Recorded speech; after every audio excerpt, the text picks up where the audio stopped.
Warning. Actonville TV disclaimer. The views and opinions expressed in this program are those of the host, authors, and do not necessarily reflect the official policy or position of any religious affiliation.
Vanakkam, Namaste, Namaskaram, Sai Ram, Jai Shri Ram, Swamiye Saranam Ayyappa. Good evening, everybody. Welcome to the show.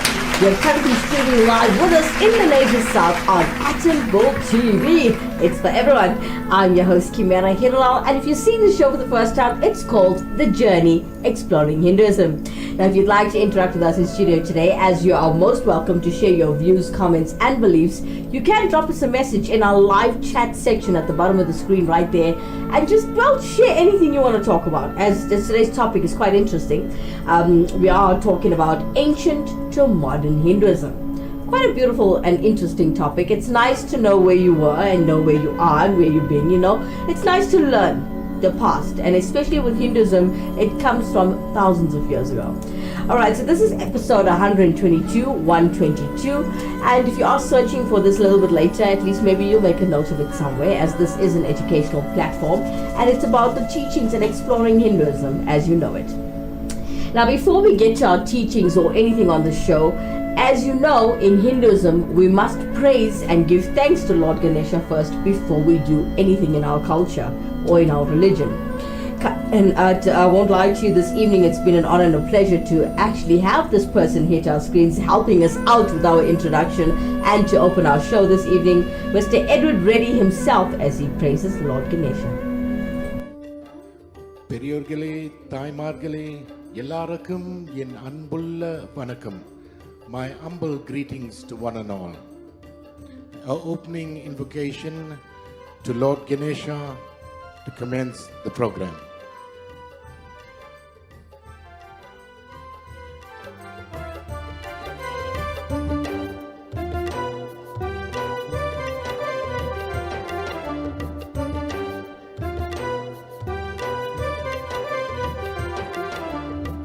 வீழும் தன்முகமாகி வினை தீக்கும் திருக்கரங்கள், வீழும் தன்முகமாகி வினை தீக்கும் திருக்கரங்கள், வாழ்விக்கும் திருவயிறே விக்னேசன் திருத்தோட்டம், வாழ்விக்கும் திருவயிறே விக்னேசன் திருத்தோட்டம், கணநாதா கணீசா கணநாதா கணீசா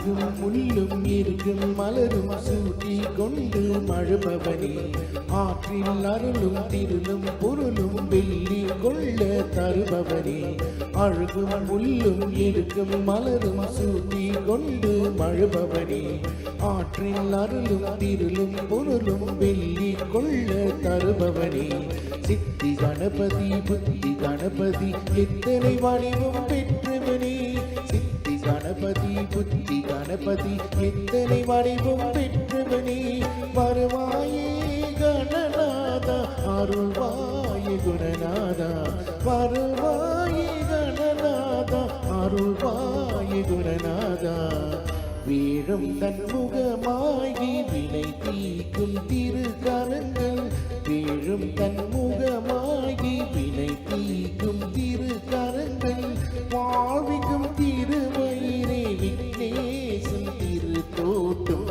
வாழ்விக்கும் திருமயிரே விக்னேசன் திருத்தோட்டம் கணநாதா கணேசா கணநாதா கணேசா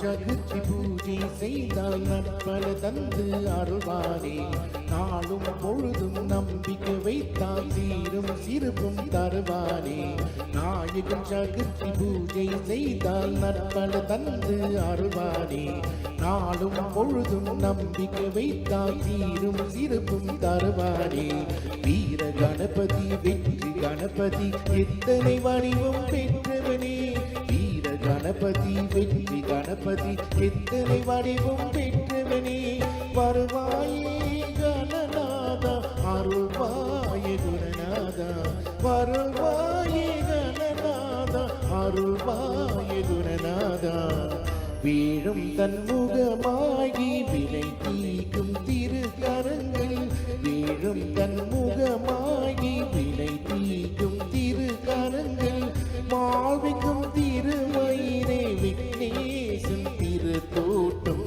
வாழ்விக்கும் திருமயிரே விக்னேசன் திருத்தோட்டம் கணநாதா கணேசா கணநாதா Ganesha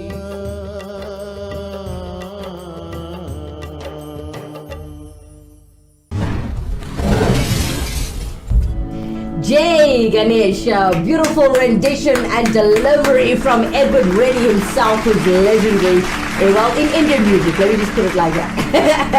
Well, he will be performing at Gandhi Hall tomorrow. I'm not sure about the time, but I'm sure you can check him out on Facebook, as he will post up all of his performances and all of his future gigs. And if you love to see Edward Reddy live, just check him out on Facebook, and you'll see all of his events there. Alright guys, we're going to take a quick break, a quick commercial, and when we come back, we're going to continue to educate and talk about ancient to modern Hinduism.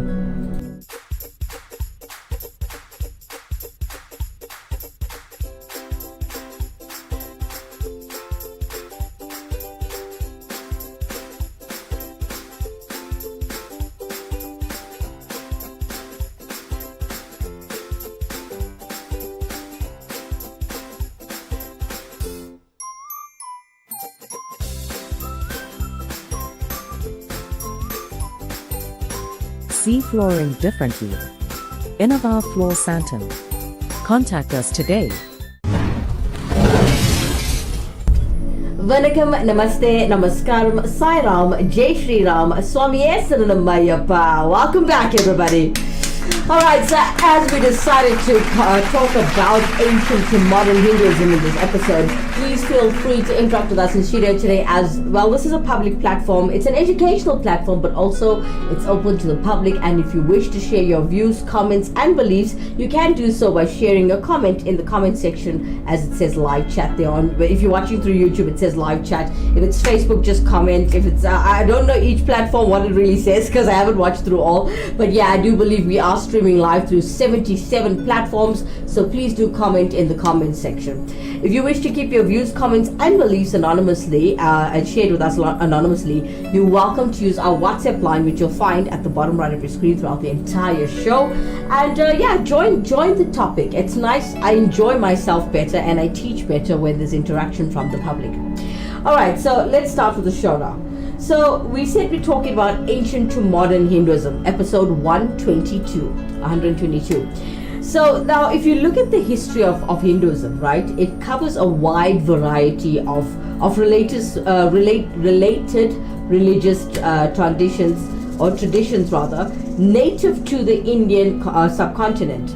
And it overlaps or coincides with the development of religion in the Indian subcontinent since the Iron Age. Now, with some of its traditions tracing back to the prehistoric religions, such as those of Bronze Age, Indus Valley civilization, Hinduism has thus been called the oldest religion in the world. Okay, and scholars regard Hinduism as a synthesis of various Indian cultures and traditions with like diverse roots and no single founder. Now, this Hindu synthesis emerged from the Vedic period, okay, and this was between c. 500 to 200 BCE and c. 300 CE. Now, in or after the period of the second urbanization and during the early classical period of Hinduism, which was what, 200 BC to 300 CE. Now, it flourished, right, in the medieval period with the decline of Buddhism in India as well. Now, the history of Hinduism is, well, often divided into periods of development. Please listen to the words very carefully that I'm teaching you today. The history of Hinduism is often divided into periods of development. The first period is the pre-Vedic period, which includes the Indus Valley civilization and local prehistoric religions, ending at about 1750 BCE. Now, this period was followed in northern India by the Vedic period, which saw the introduction of the historical Vedic religion with the Indo-Aryan migrations starting somewhere between 1900 BCE and 1400 BCE. Now, the subsequent period between 800 BCE and 200 BCE is a turning point between the Vedic religion and the Hindu religions, and a formative period for Hinduism, Jainism, and Buddhism. Now, during the epic and early Puranic period from c. 200 BCE to 500 CE, the epics and the first Puranas were composed. It was followed by the classical golden age of Hinduism.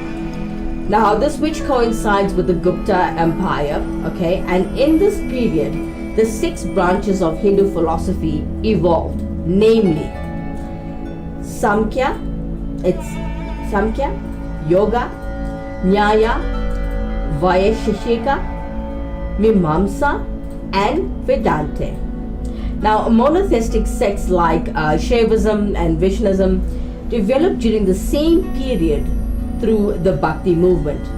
Now, the period from roughly 650 to 1100 CE forms the late classical period or early Middle Ages, in which classical Puranic Hinduism is established, and Adi Shankara's influential consolidation of Advaita Vedanta.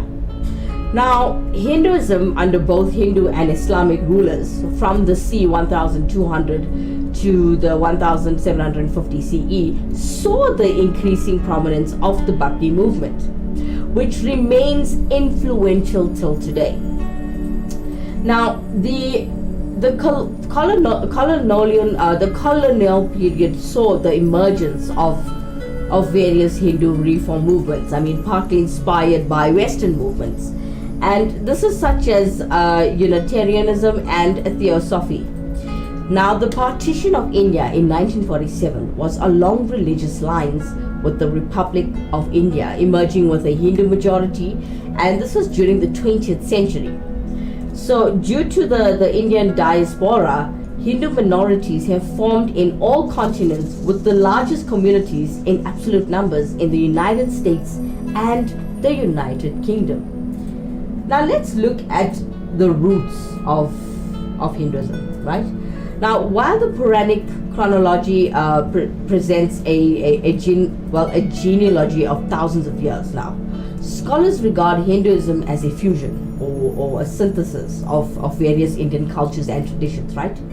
Now, among its roots are the historical Vedic religion itself, already the product of a composite of Indo-Aryan and Harappan cultures and civilizations, which evolved into the Brahmanical religion, and they call it ideology of the Kuru kingdom of Iron Age northern India, but also Sramana, or renounced the traditions of northeast India.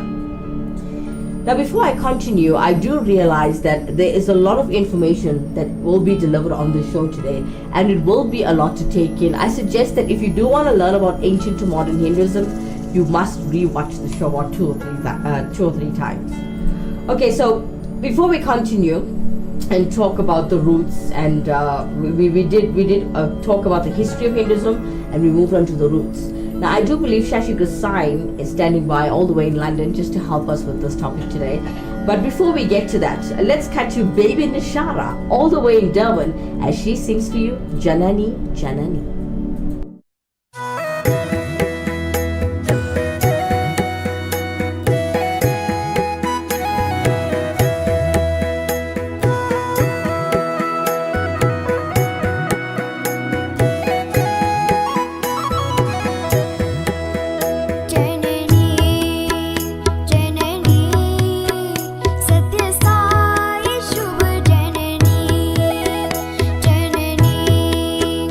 Janani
delivery from, baby Nashara all the way in Durban, Ashes, just on to Janani.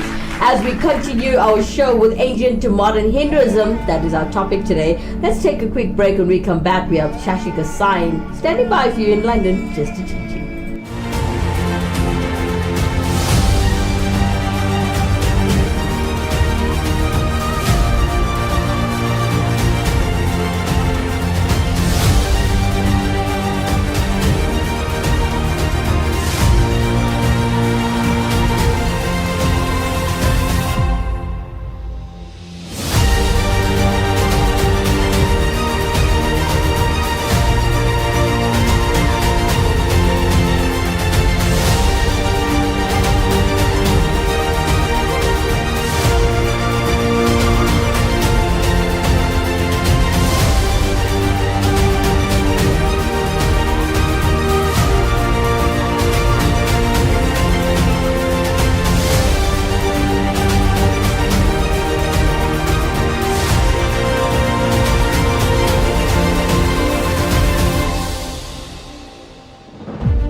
Vanakkam, Namaste, Namaskaram, Sai Ram, Jai Shri Ram, Swamiye Saranam Ayyappa. Welcome back, everybody.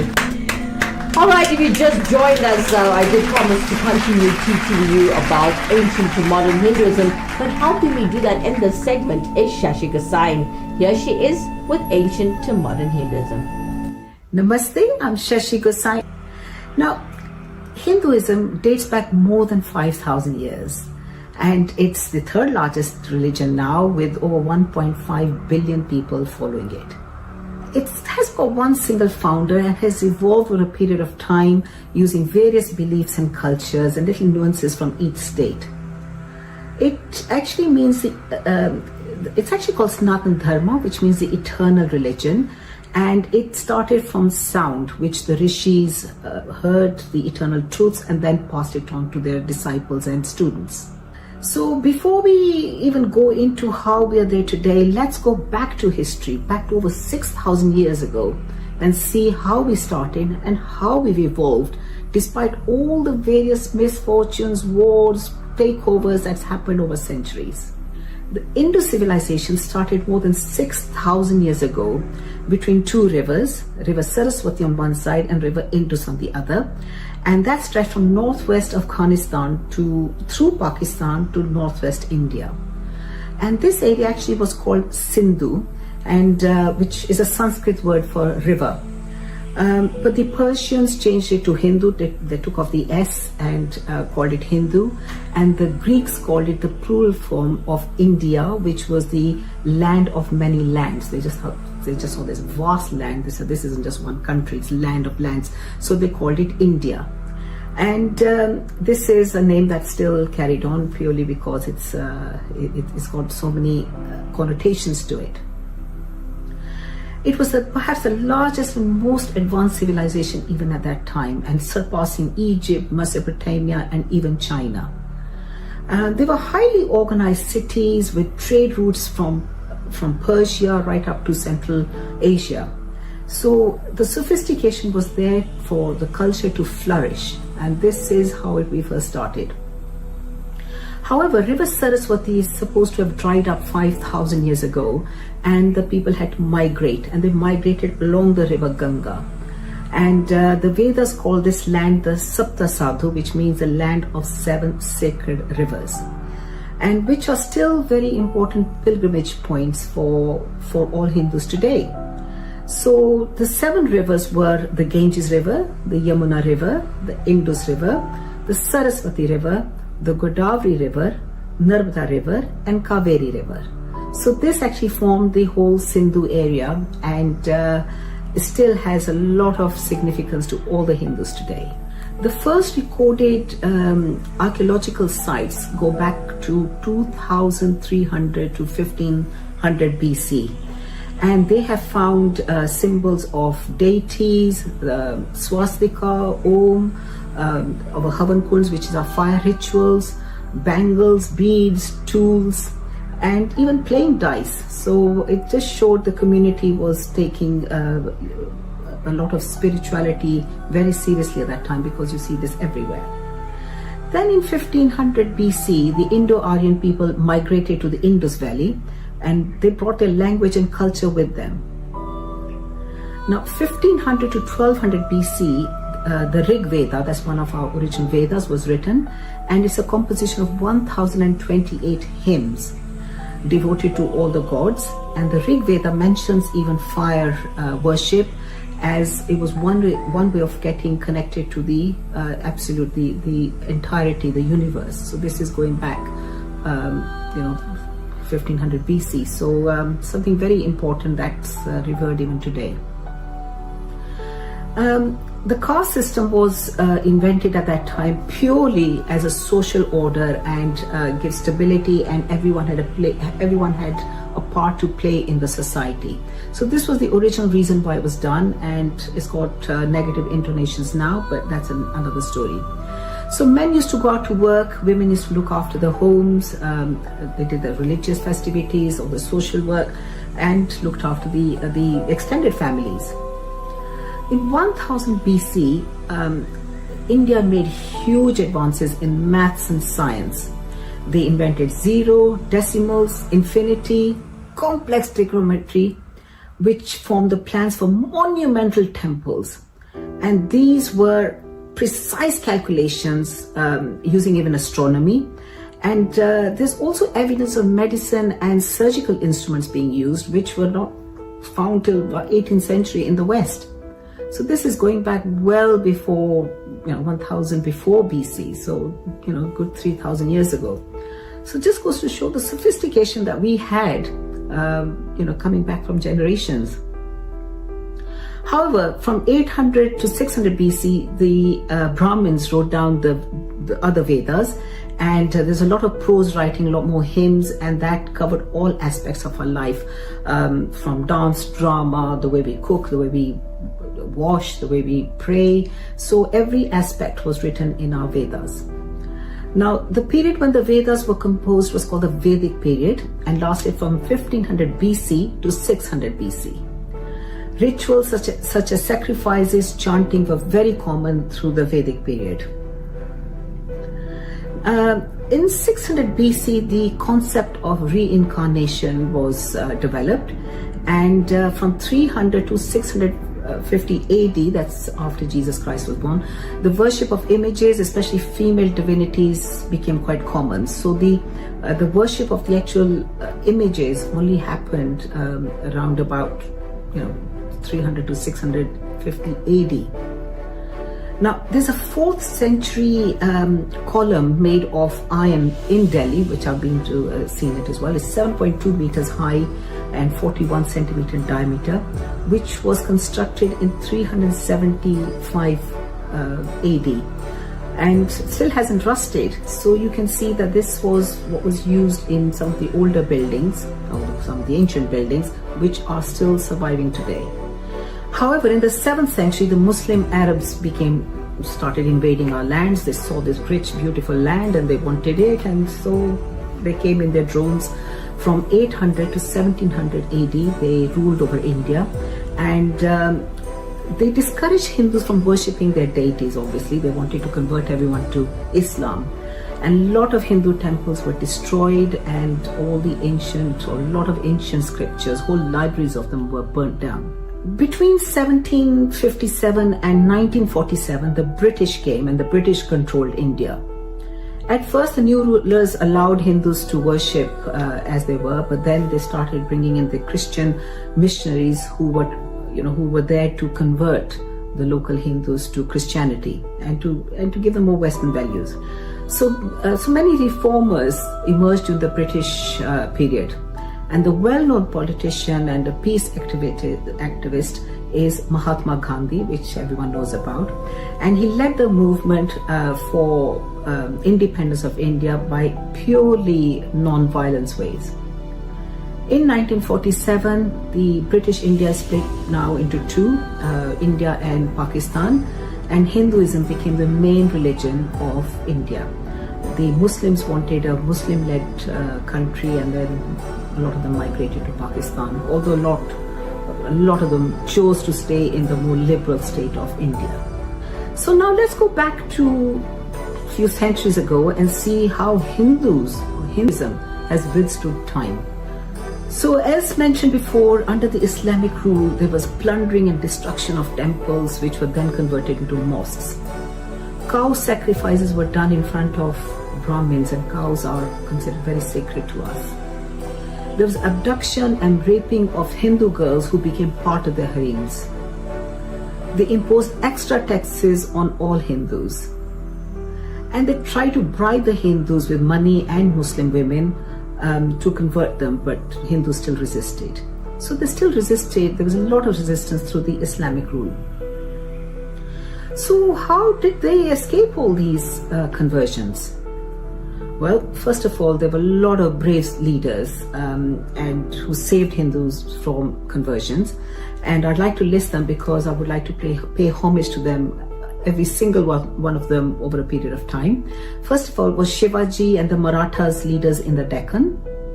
Then there was the Maharana Pratap in Rajasthan, Jats of Bharatpur and Mathura, Veer Durga Das Rathod of Rajputna, Raja Krishan Dev of Vijayanagara, Maharaja Ranjit Singh in North India, and all the Sikh gurus in North India. They did an amazing job of resisting and protecting not only the Sikhs but also the Hindus. Now the second reason why they didn't succeed was Hindus actually practiced non-cooperation, social distancing even at that time, and they boycotted all the Muslims in the mainstream. They did not involve them in day-to-day activities. And then the third reason was they started migrating. So when they found a certain area was going to be invaded by the Muslims, the Hindus used to migrate to lands or kingdoms which were led by Hindu kings. So mass migration was happening constantly through the Deccan plains. Fourthly, they preferred to pay the extra taxes than being converted. So they were being bribed that if they convert, they won't have to pay tax. They said, no, we'd rather pay the tax but stay as a Hindu. Fortunately, Bhakti movement started, and that's many saints reiterated the message of Dharma and energized the people to stand up for their rights. And we'll look at that later. Then there was a beautiful thing called Suddhi movement, and this was all the Hindus that were forcibly converted to Islam were brought back into Hinduism. And the reason this was very convenient for a lot of the Hindus was that they were finding that their livelihoods were being eradicated. So in each village there were temples, and that gave job to the priests, the craftsmen, the artisans, the dancers, and it also was a stockpile for grains, and people could take refuge in a temple. But they found that if they converted, they lost these jobs. So that was a big incentive. And last but not the least is the purity of thoughts.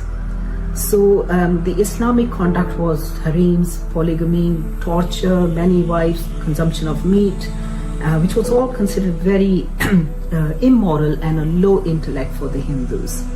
So they really rejected all that and preferred to pay whatever they had to in order to keep their religion. So how has modern Hinduism evolved? So in the past, there were very complex rituals and yajnas that were performed by Brahmins, which was inaccessible to the main population.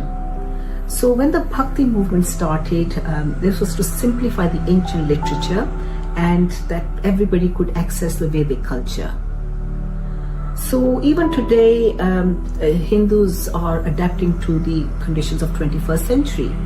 But our core values are still that we believe in strong family values which are passed through generations. Secondly, it's an evolving, dynamic and flexible religion, and all rituals and complex mantras are now replaced with simpler prayers. But the deeper and more philosophical aspects of our religion are still maintained through a lot of lectures and people who still want to maintain the sanctity of the original Hinduism. Hinduism is a very open and tolerant religion with just one absolute. And we say there is just one path to God, doesn't matter what name you take, and we do respect all religions because we all believe there are all gods and whatever one finds is the right way of reaching the absolute, so be it. And during the Maurya and Gupta empires, the Indian culture was deeply influenced by Hinduism, and which further ingrained the spiritualism that has been passed down. So Hinduism preaches peace, calmness, introduced yoga and connection with the absolute. Such an important ethos in Hinduism, which is now taken up by the West. They can see the positive attitude we get by just letting it be without having to impose our beliefs and values to anyone. Today, Hinduism is a very democratic, national, homogeneous and political society, and have kept their values and taken on 21st century in all its entirety. So you'll find Hindus now in the highest posts in political and corporate positions throughout the world. And this is purely because of our values that have been handed down for centuries, down generations, and we have in us, we've instilled in us the sense of peace and cooperation with this world. We are free to pray whoever we want to pray. We dress how we want to dress. We don't have a set of rules that you have to do this, or you're not part of the cult, or you're not part of the religion. We are given complete freedom. And this is why Hinduism has survived.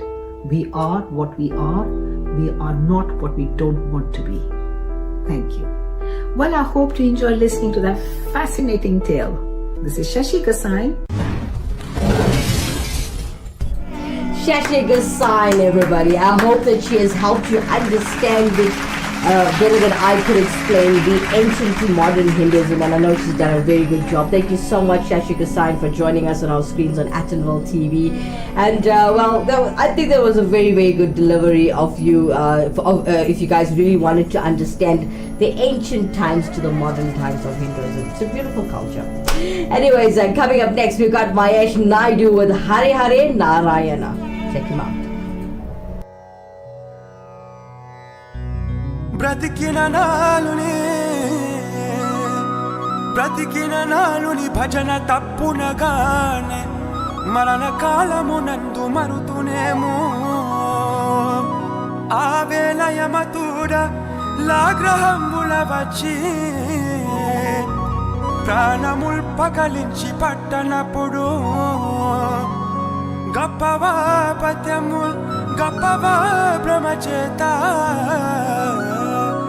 గంపముద్భవమందు కష్టపడుచు నా జీవతో నిల్లు నారాయునా ఎనచు పిలుతును శ్రమచేత పిలువులేను భూషణ వికాస శ్రీధర్మపుర నివాస దుష్ట సమార నరసింహ దురిత దూరా ఏడుకొండలవాడ వెంకటరమణ గోవింద గోవింద గోవింద శ్రీ శ్రీనివాస మహావిష్ణుదేవ నరసింహదేవ ఏడుకొండలవాడ గోవింద గోవింద గోవింద హరి హరే నారాయణ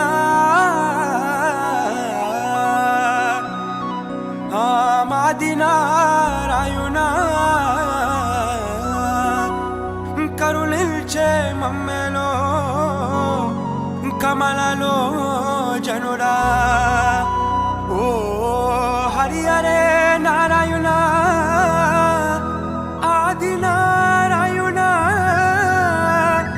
కరుణించే మమ్మెలో కమలలో జనుడా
Govinda, Govinda. Beautiful delivery and rendition by Mahesh Naidu with Hari Hari and Narayana. Hope you guys enjoyed that music video. It was beautiful. Alright guys, so as you know, every time we get towards the end of any of our educational shows, we must end off the journey show with the 108 principles of the value system that comes from the Tirukkural. But we're going to take a quick break. When we come back, you will see the lesson that we're teaching today.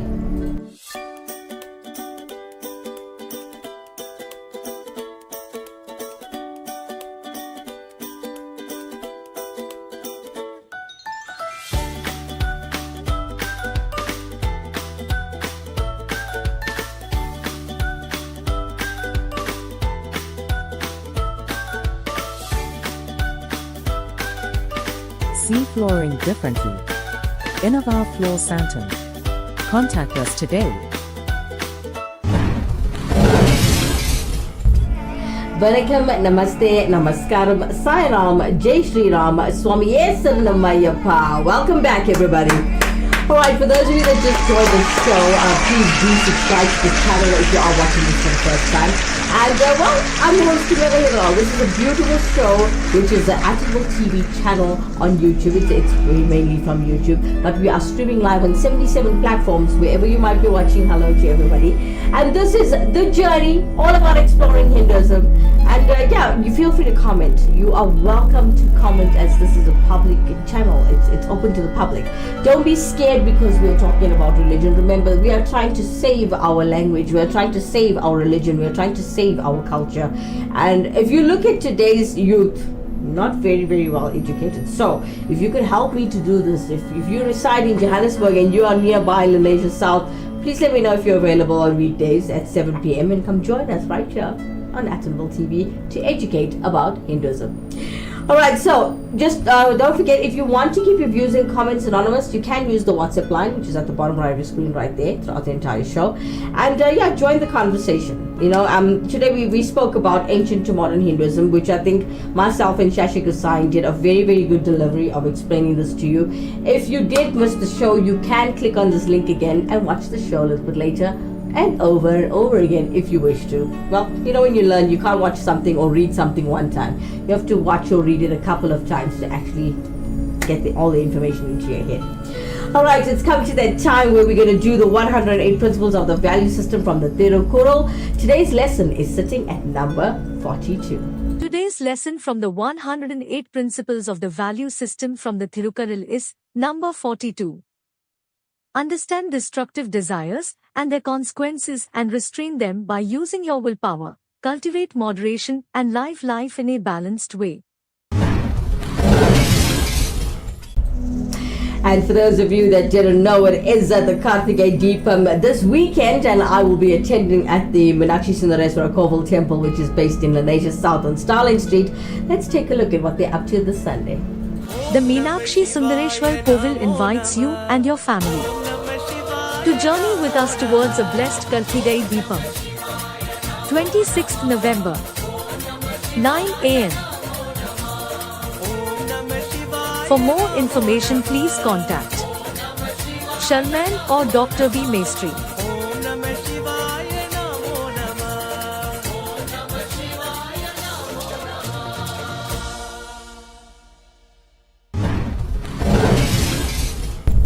Just a quick correction for Sunday's prayer, as the time has been changed from 9 a.m. in the morning to 4 p.m. for the Karthikeya Deepam. Coming up next. Okay, for those of you who need a guru, or gurus rather, can I say, if you need them to perform the following services, you can contact Guru Indresan for the following. He can assist you with your Jandagam, meaning your astrological readings. You're also known as your Panchagam as well.